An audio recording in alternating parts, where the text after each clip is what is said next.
So I book a bar gig in Brisbane. My dad's brother has lived in Brisbane with his family for over half a century. Go to Sydney, and I don't know if you've been to Australia or not, but Aussies are some of the best crowds in the world. They are amazing, because to make them laugh, all you have to do is make fun of the British. They invaded 90% of the countries on the planet. You know that? At the time, it was 90% of the countries on the planet. And I always wondered, how did they do it? I remember asking a British friend of mine, we just celebrated July 4th, when's your Independence Day? He just stared at me until it hit me. Oh, that's right, you don't have one.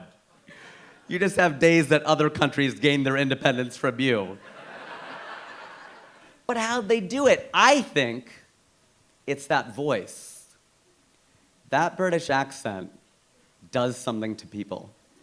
We're either intimidated by it, we're scared of it, we find it sexy. Something's going on with that voice. It just gets people. The thing is, we kicked them out of the United States over 200 years ago.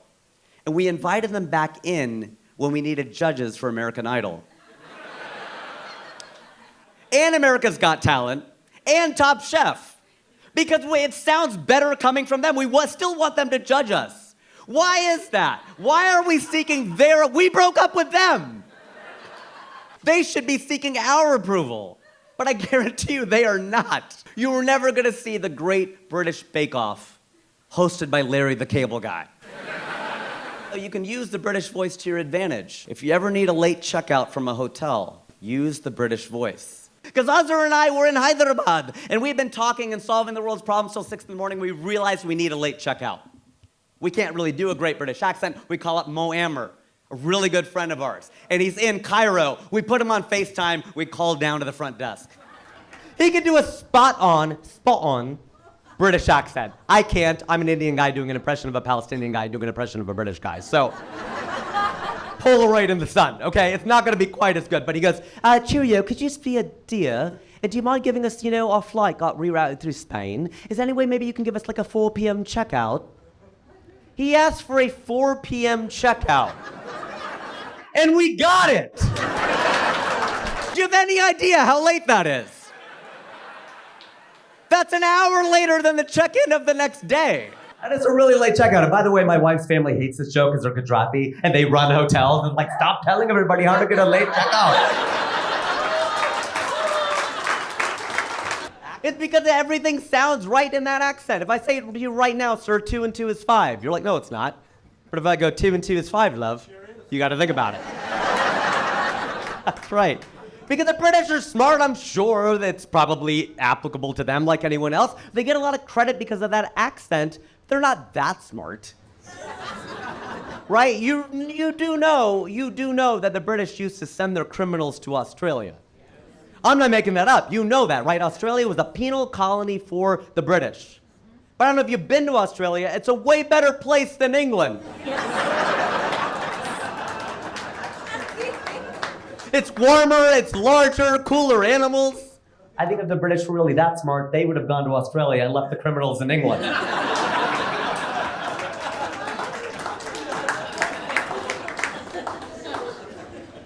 So true.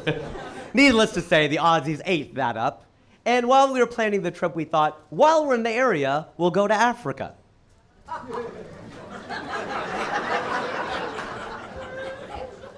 Clearly, we went to U.S. public school.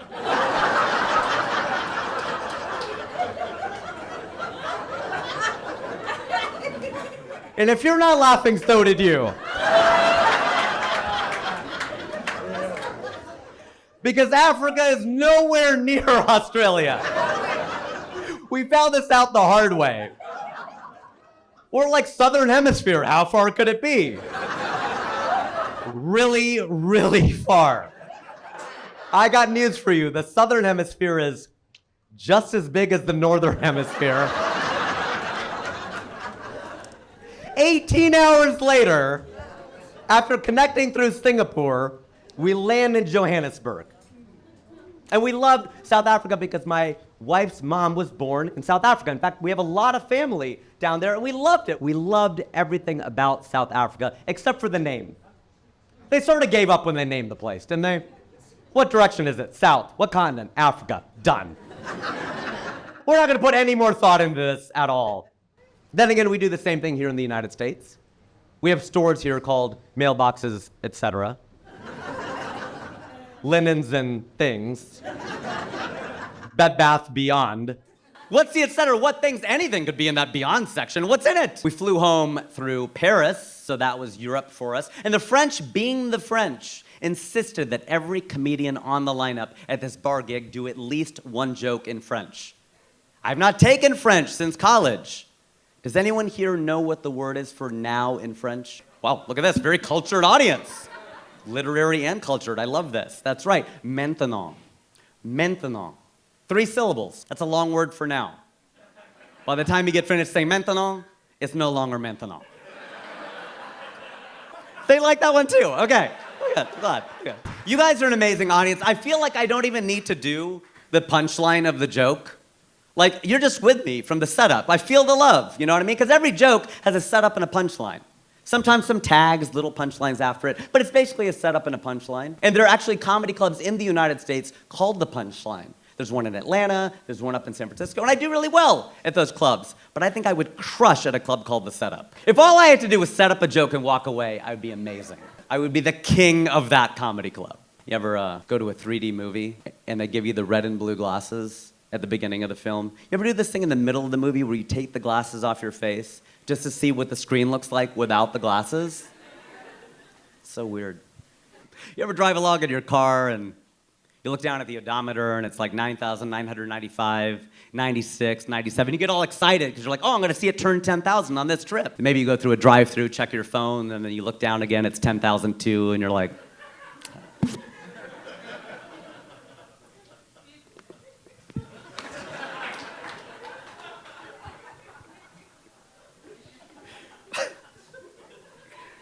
So stupid.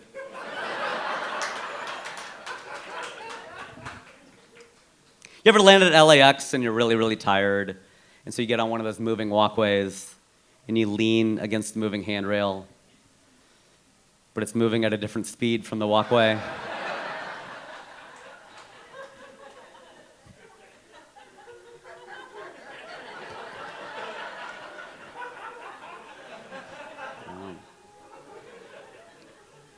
You ever sit on your couch at home and you're texting somebody and you're watching TV and you text a word and they say the same word on TV that you just texted and you're like, oh!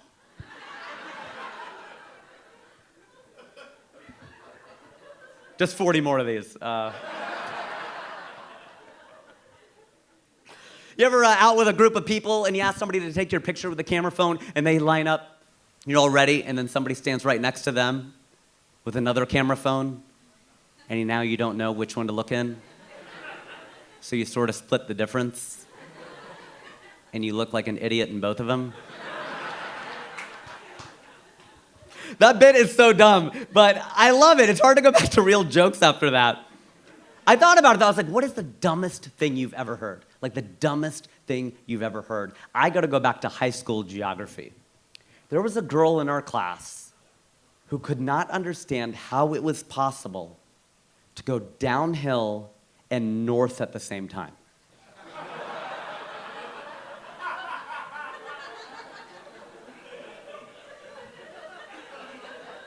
We got out a map and she's like, but that's down. We're like, Becky, her name was Becky. That's south. It's a 2D representation of a 3D concept. We're getting out globes and compasses and she just doesn't get it, bless her heart. But if I gotta be honest, I can feel pretty stupid too. You know what does it to me? In LA especially? Parking signs. Did anybody park out here tonight? Oh my gosh. I came here for a rehearsal on Sunday and I pulled up with my car and it's just so confusing and there's so much pressure because of the traffic, you just lose 50 IQ points.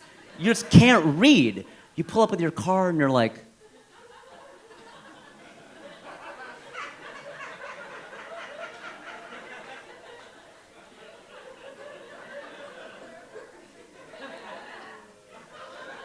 there's like 4 signs.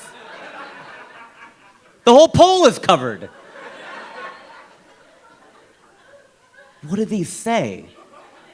Street sweeping Tuesday, 7 a.m. to 9 a.m. Is it Tuesday? I know it's not Tuesday. Why do I do that?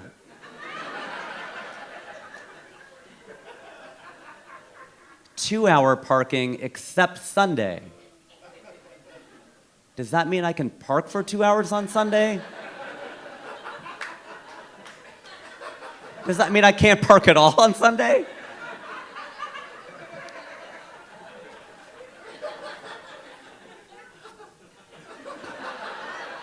Parking till 12 a.m. Sunday. Is that tonight? That was last night, right? Oh, it's a permit zone. You get all the way to the bottom. Doesn't even apply to you. I'm a big fan of black music in general, pop, funk, disco, but I'm a big hip-hop guy. And hip-hop has a different tradition. It came out like the blues. It was oppressed music in the 80s, and that was a very, very different thing until 1992, when Biggie Smalls dropped the lyric, "Birthdays was the worst days, now we sip champagne when we thirsty." That's Biggie right there, and suddenly hip-hop became celebration music. And I love that. I love progress. The only thing I'm going to say right now is that if AI, artificial intelligence, is getting its information about the American people from American music, it's going to think black people have everything and white people ain't got nothing. If you put on a black song, a hip-hop spot, they talk about what they have. I got my ride, got my shorty, got my drink, got my two-step. You put on a white song, a country track, they talk about what they don't have. I lost my house, I lost my car, I lost my girl, I lost my dog. AI is gonna be like, please share something with these poor, broke white people. I love country music. I actually love country music, as long as it's America. I love country music. I really do, I do. Because they do everything themselves. They're singer-songwriters. You don't really refer to country as singer-songwriter music. You think of like Jack Johnson or John Mayer, but it is. It's singer-songwriter music where they do everything themselves, which is ironic. Because hip-hop is about big upping yourself, right? I don't need anybody. I did this alone. Now let me give a shout out to the 20 homies who helped me make this track. Right? It's like you've been on this plane before where the pilot comes on, they're like, this is your captain speaking. This is a Delta flight in partnership with United, operated by American Airlines, in partnership with Southwest. Who's flying the plane? This is why I love Nelly. Does anyone remember Nelly? Oh, State Lunatics, I love Nelly. Because he was like a narrator. He would always tell you where he was. You always knew what he was wearing. Vocal tank top on at this point. He would tell you exactly where he was. Get off the freeway, exit 106, and parked it. Why is he giving us the exit number? Are we supposed to meet him there? Should we be writing this down? He told you about the kind of females he was into. She could be 18 with an attitude, 19 got a snotty acting real rude. Whoa, Nelly! What a range of ages and dispositions. She could be 18 or 19 with an attitude or kind of snotty and real rude. That sounds like that could be the same woman. You're in the club later tonight, it's her 19th birthday. Before midnight, she's 18 with an attitude. After it, she's 19, got a snotty acting real rude. Expand your horizons, Nelly. That's why I love Jay-Z. Oh, Jay, man, he's the king. I love Jay-Z. I love that track he had with, rest in peace, DMX. Remember that? Remember that track he had called Money, Cash, Hoes? Money, cash, hoes. They were talking about the 3 things they wanted out of life. Money, cash, hoes. I love that song. But these are not the 2 gentlemen with whom you want to find a genie's lamp.